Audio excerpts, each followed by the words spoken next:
none ubu ubwitange bwose ni isengero gusa. Ntago twakubakira abatinda abana b'imfubyi batagira aho kuba kubera ko imbaraga zaramenaguritse. Ariko kera hari igihe bagicishagamo itorero rikishyira hamwe by'abana paruwasi akabigiterane kigasiga cyubakiye umupfakazi kigasiga yihanya abantu benshi bakamenya Kristo bakava mu byaha. Imbaraga zitaramenagurika. Sinjya kubabeshya nimwumva mvuga abapasiteri n'abashumba.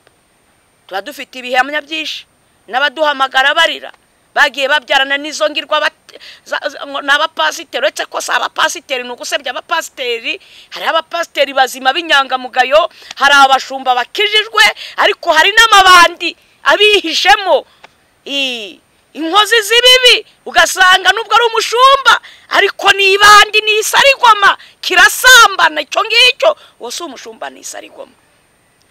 Reka wose mujye murakarira rimwe kubera ko na Yesu yabwiye abafarisayo ngo mwanzoka z'impirimwe. Yohana umubatiza nawe aravuga ngo mwabana bishiramwe, nuko yabonaga ari abana bishira. Burya umuntu w'umutambyi umukozi w'Imana utinyuka gusambanya abayoboye arenze n'ishira urwo n'uruziramire, nuwo ntago ari umukozi w'Imana be kubeshyera Imana. Uw'Imana ntiyigeze imumenya. Abo ni abakozi ba Satani. Muraho yemwe. Yesu nashimwe bene data nshuti z'umusaraba. Iyi ni cano yitwa Riziki Chantal. Nimero de telefone ni 0788713311. Ahangaha ni kibwiriza ngiye gusubiramo abeshi bari kumbazaho cyagiye habayemo ikibazo kuri iyi cano, sanga hari bimwe byakuweho bitagihari, bibaye ngombwa ko mbisubiramo kuko ari abantu bari kubimbaza. Nuko ubwo nyine nuko bimeze, nuko ubwo Imana yabishatse. Reka turebe iri jambo ngendere rivuga ngo nibamara kumenagura imbaraga z'abera. Riboneka ku gitabo cy'umuhanuzi Daniyeli ibice 12 ku murongo wa 7. Igitabo cy'umuhanuzi Daniyeli 12 umurongo wa 7 haragira hati: mbona wa mugabo wari wambaye umwenda w'igitare wari hejuru y'amazi y'uruzi, atunga ukuboko kw'iburyo n'ukw'ibumoso kw'ijuru, numva arahira ihoraho iteka ryose ngo bizamara igihe n'ibihe n'igice cy'igihe, kandi ati nibamara kumenagura imbaraga z'abera ibyo byose bizahira ko birangire. Ndabyumva ariko sinabimenya, mera ko ndabaza nti databuje kizaheruka ibindi muri byo ni ikihe? Aransubiza ati igendere Daniyeli kuko ayo magambo ahishwe kandi afatanishijwe ikimenyetso kugeza igihe cy'imperuka. Ngo benshi bazatunganywa, bazezwa, bazacishwa mu ruganda, ariko ababi bazakomeza gukora ibibi kandi nta numwe muri buzayamenya, ariko abanyabwenge bazayamenya. Amen. Kuri iri jambo yavuze ngo nibamara kumenagura imbaraga z'abera, ni ijambo ryo hagati, ariko uyu Daniyeli yari ari mu mwuka, ari mu buhanuzi. Aravuga ngo nuko mbona wa mugabo wari wambaye umwenda w'igitare. Uyu mugabo nta wundi Daniyeli yavugaga, ni Kristo Yesu. Aravuga ngo yari hejuru y'amazi y'uruzi, ngatunga ukuboko kw'iburyo n'ukw'ibumoso kw'ijuru. Ubwo Yesu yahise amanika amaboko ararahira, aravuga ngo bizamara igihe n'ibihe n'igice cy'igihe. Bene data, ngo ahangaha Daniyeli ubundi hepfo araho yavuze ngo ikizaheruka ibindi muri ibyo bihe ni ikihe? Aramubwira ngo igendere Daniyeli, ayo magambo arahishwe. Bene data, kumenya iby'iminsi n'ibihe igihe Yesu azagarukira ntago tubizi. Icy'ingenzi yaravuze ngo duhore twiteguye n'aka kanya impanda yavuga. Hari igihe mu mwaka w'2000 bigeze kuvuga ngo isi irarangiye. Yewe n'abanyamadini bamwe ari n'abagurishije amasambu yabo barimo ngo isi irarangiye, ngo barabivuze ko umwaka w'2000 isi izarangira. Ariko byo genda ibuka abantu bamwe baraye no muri stade hano i Kigali bazi bafite ubwoba ko isi iri burangire.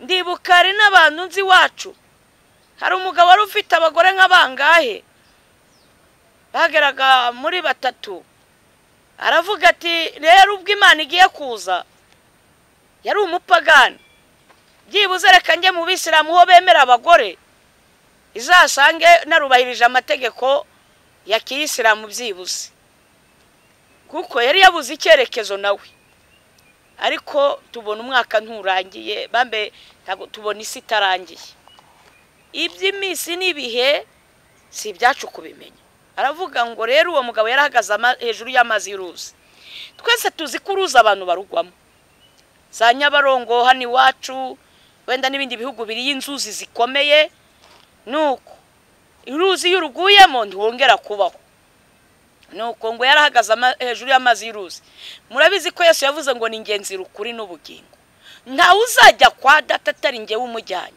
bene data nshuti z'umusaraba Yesu niwe wenyine ufite ubushobozi bwo kutwambutsa Yorodani wo kudukiza urupfu wo kudukiza urwo ruzi ntiturimbukiremo none ngo we yarahagaze hejuru yo gupfa no gukira ararahira ngo bizamara igihe n'ibihe n'igice cy'igihe aravuga ngo ariko icy'ingenzi nibamara kumenagura imbaraga z'abera bande bazazimenagura aba ni bande bene data ni Satani n'abadayimoni n'imyuka iri ahantu ho mu kirere abo nibo bazamenagura imbaraga z'abera kandi Satani ntago azava ikuzimu cyangwa se wenda ku isi ngo tuze tumubona agenda n'amaguru Satani akorera mu bana abadayimoni banyura mu bana akaca muri mwene se agaca mu mubyeyi wakubyaye Satani abasha guca muri ngewe umuvuga butumwa agaca mu bahanuzi Satani yanyura mu bapasteri n'abashumba ahantu hose abonye akadirishya Satani aragenda yakwinjira akadurumbanya ibintu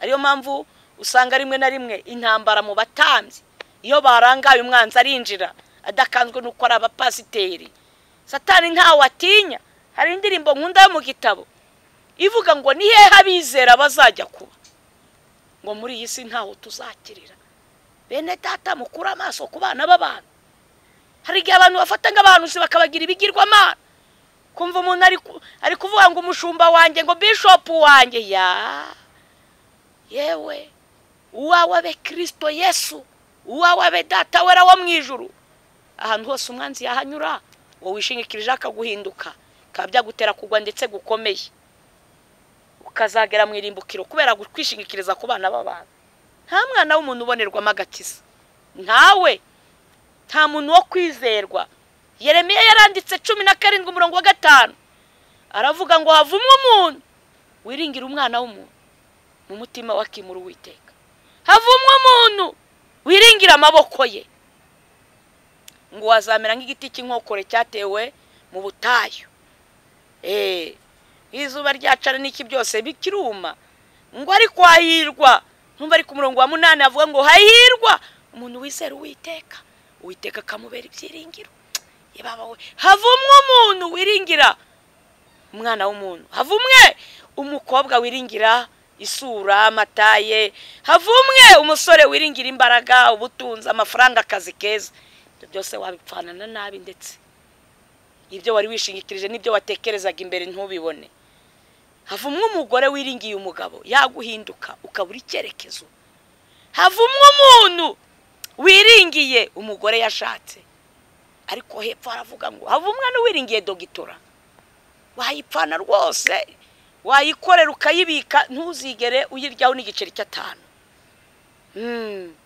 ikagupfira ubusa kandi waravunitse wiga ntago mbeshya nta marisasi menshi abitse mu mavarisi banyirazo bareba amarira agatakara yareba ikuntu yiza avunitse Minerivara aho yaturutse akumva acitse intege yarabuze n'akazi k'ubuyede bene data ye baba we ndakubwiza ukuri havumwe wiringiye isambu amazu meza n'ibindi ahubwo hepfo avuze ngo hahirwa umuntu wizera Uwiteka umva nawe waba ugenda nka Mifobosheti ugenda amaguru agenda ukuntu nawe mwawe umeze uko uhengamye wenda amaso areba iriya ariko ufite ingingo ikurengera wizera Uwiteka ngo uwo muntu azamera nk'igiti cyatewe hafi y'amazi gishorera imizi mu mugezi naho amapfa yacanye ntago kizuma umusore washoreye muri Kristo amapfa yacanye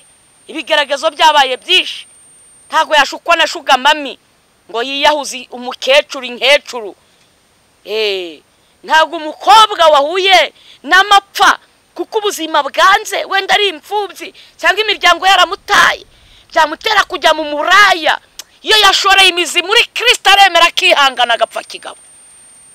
Umugore washoreye imizi muri Kristo ntajya mu bapfumu arihangana. Bene data, ni byinshi n'umugabo washoreye imizi ntabwo akazi kaba ikibazo katuma ibibazo biteye mu rugo yaturugo cyangwa se ngabona abagore beza faranga ryaje yarashoreye muri Kristo.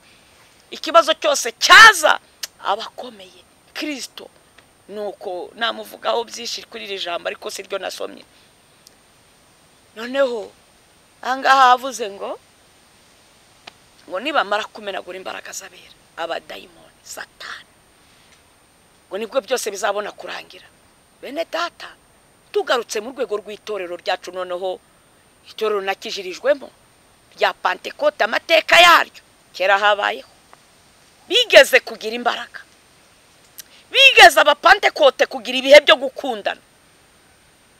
Abapantekote abarokore basengana, utakumva umupasiteri hakanyanga na gake cyangwa umushumba bitwararika bubaha Imana, ari intangarugero mu rwego rw'igihugu ndetse no hanze, ari imfura abakozi b'Imana, abahanuzi batagenda biyamamaza n'abavuga butumwa ahubwo bamamaza Kristo, badakora ibyaha, bahinda umushyitsi imbere y'Imana, bagihuje basenga bahuje ntawe bameneramo abarokore. Iyo umurozi yageraga mu rusengero yinjiye mu rusengero ubwabyo byonyine gusa bari bafite umwuka wera. Kera habayeho hano iwacu Rwanda pana muri Israeli higeze kuba ibihe bya Pentecote. Umurozi yarinjiraga kumva bamwe ati wi, abandi ati bandi ati pa, bakabwira pasiteri ati bawegetseho urugi turumva twinjiranwe, bagasenga Imana ikaba yamusi yatihanaga cyangwa makizwa n'amaguru ahita asohoka batarakinga, baramufataga bakamucisha mu madirishya. Bene data shuti z'umusaraba bankurikiye abesha amateka ntimuyazi, hari abantu benshi bacishijwe mu madirishya rwose bagaterura bakajugunya kandi bagakingura inzu y'Imana, nta murozi wabinjiranaga.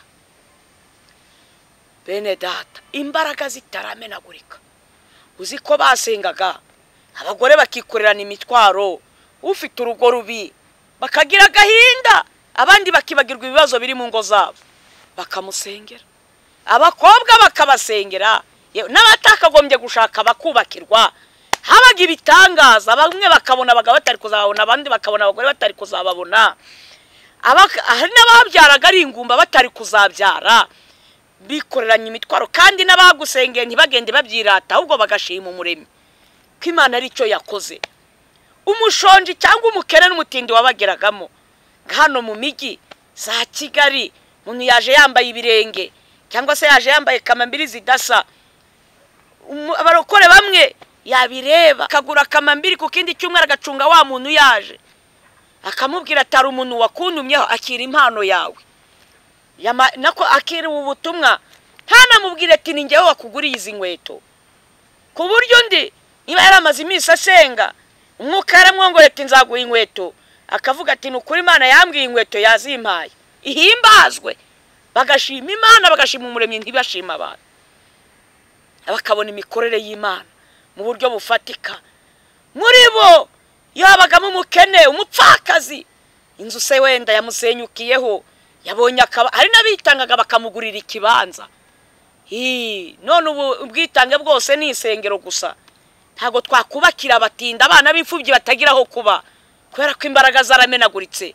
Ariko kera hari igihe bagicishagamo itorero rikishyira hamwe by'abana paruwasi akabigiterane, kigasiga cyubakiye umupfakazi, kigasiga yihanya abantu benshi bakamenya Kristo bakava mu byaha.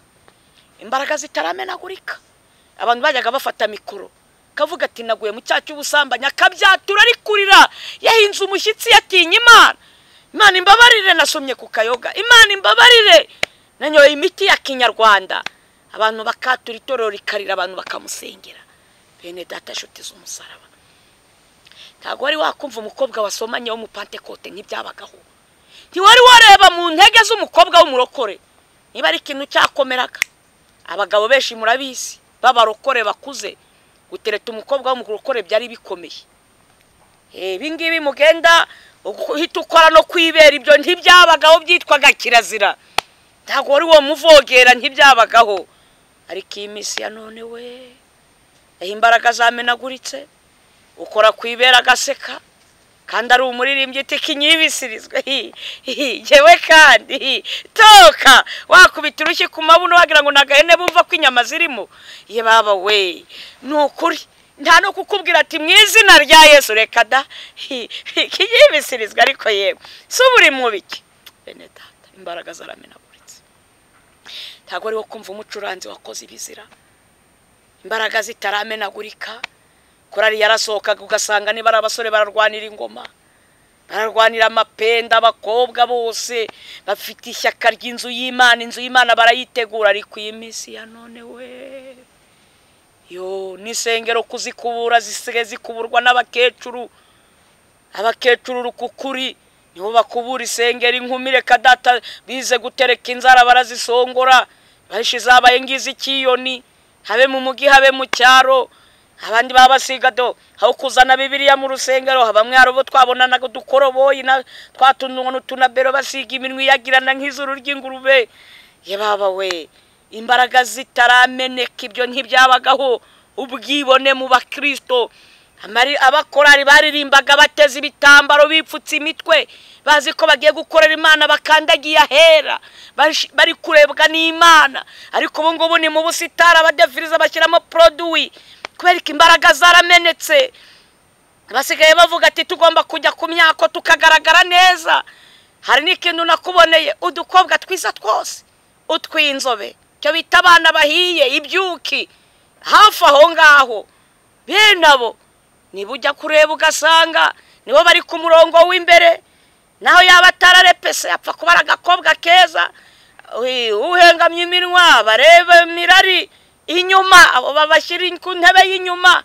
Naho yagira ijwi ryiza gute ntibamushyira imbere, cyakoze bamusangishayo mikoro ariko ntibamushyire imbere. Kubera iki? Abenshi dusigaye tureba inyuma. Babagore buzuye ubwibone, babagore baratimye bose imbere. Nuko imbaraga nizimara kumenagurika, ngibyo byose bizahera ko birangire. Tugeze mu rwego zamenetse, hahandi twumva n'abapasiteri abapagani babivuga ati yantumye inzoga. Hahandi dusanga n'abasinzi bari kubivuga kubera ko imbaraga zamenaguritse. Abasambanyi sinjya kubabeshya nimwumva mvuga abapasiteri n'abashumba, tuba dufite ibihamya byinshi n'abaduhamagara barira bagiye babyarana n'izo ngirwa n'abapasiteri. Uretse ko si abapasiteri ni ugusebya abapasiteri. Hari abapasiteri bazima b'inyangamugayo, hari abashumba bakijijwe, ariko hari n'amabandi abihishemo inkozi z'ibibi. Ugasanga nubwo ari umushumba ariko nibandi ni isarigoma kirasambana. Icyo ngicyo wose umushumba ni isarigoma. Reka wose mujye murakarira rimwe, kubera ko na Yesu yabwiye abafarisayo ngo mwanzoka z'impirimwe.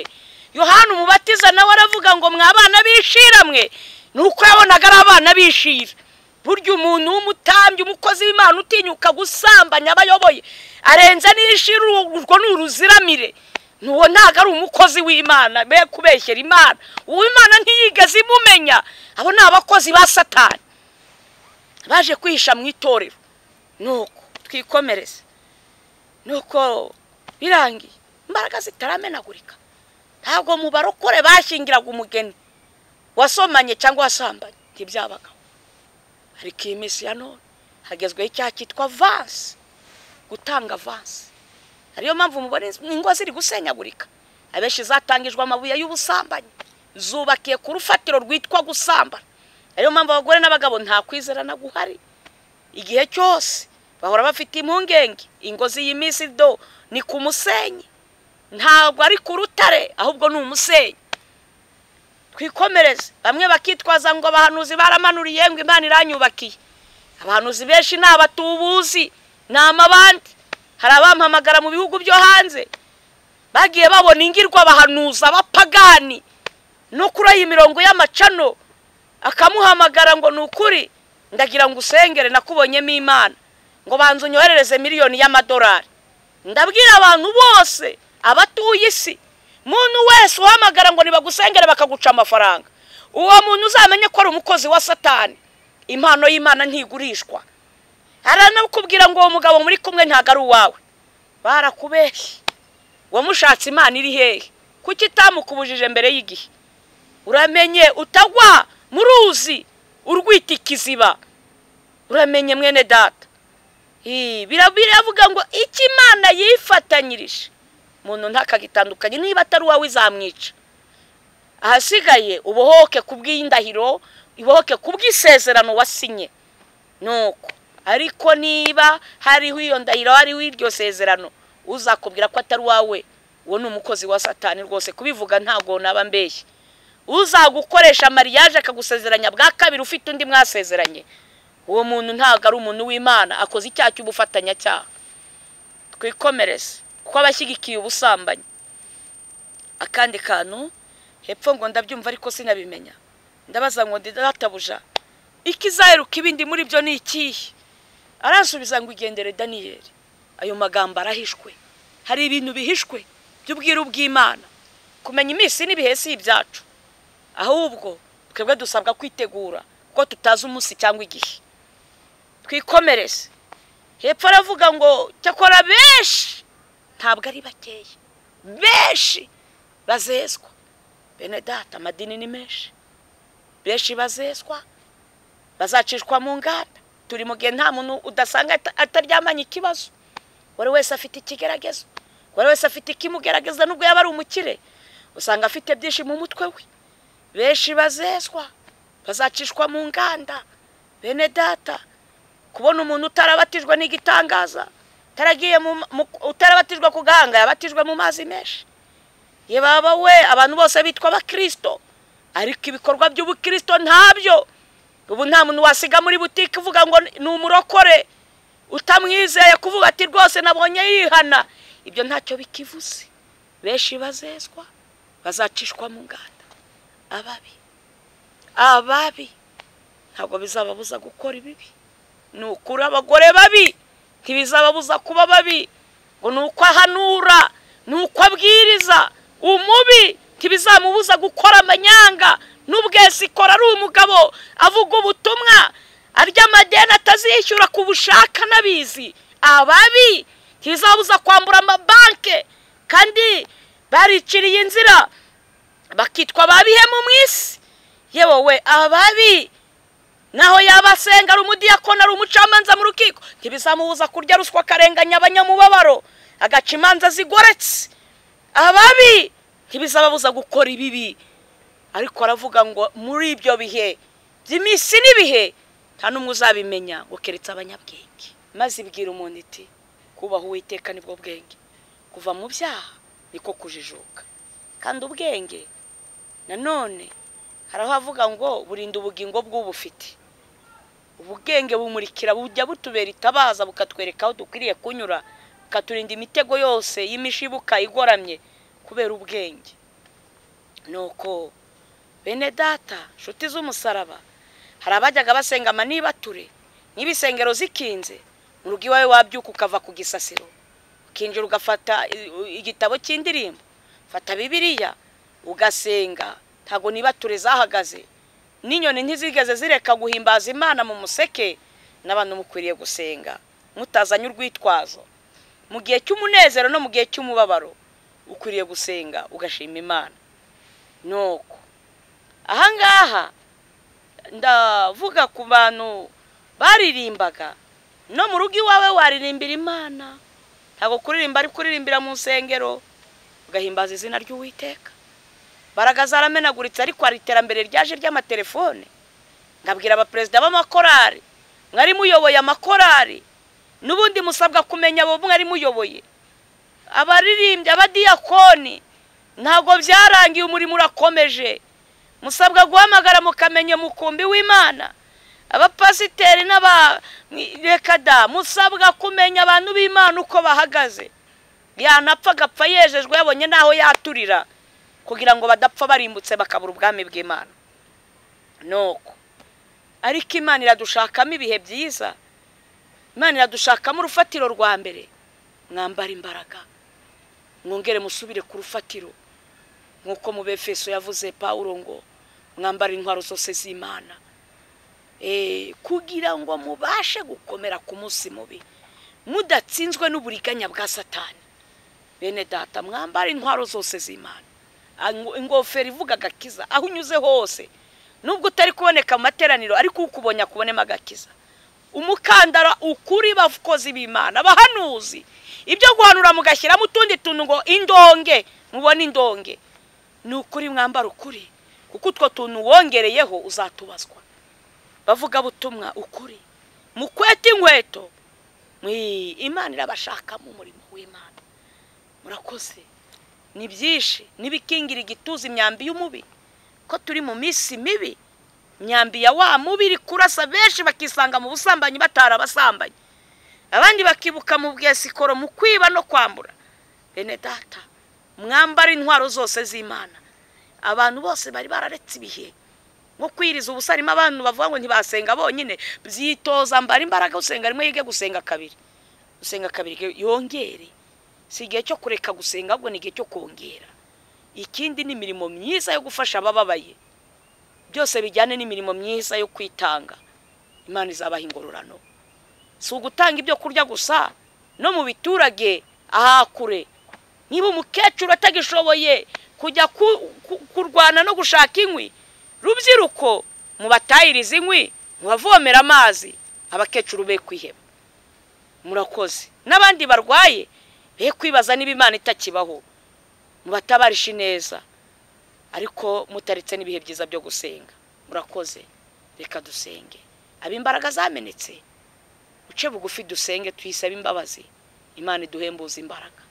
Imana data nyirise nijoro, turi mu bihe imbaraga zamenaguritse, imisi ni mibi, ku buryo abantu bagezaho kwiringira abantu bakiringira ibyo bareba aho kukwiringira imbaraga zabo. Bagama benshi biringiye amafaranga, biringiye ubutunzi bugaragarira amaso, amazu n'amamodoka, biringiye amasambu yabo, abandi biringiye impamyabumenyi bafite. Ariko ibyo byose ngo ubyiringiye ni ikivume, ngo ahubwo hahirwa umuntu wizera Uwiteka. Hari n'abiringiye abahanuzi, bakiringira abatambyi bo mu isi. Ariko Mwami Imana, benshi bibutse bacitse intege, batakaza ibihe byiza byo kwizera Imana no gusenga, bambika imbaraga kuko imisi ari mibi. Batabarubarure kugira ngo bakomeze urugendo rujya mu ijuru, bakomeze bazageraho basiganirwa. Ni mu izina rya Kristo Yesu. Amen.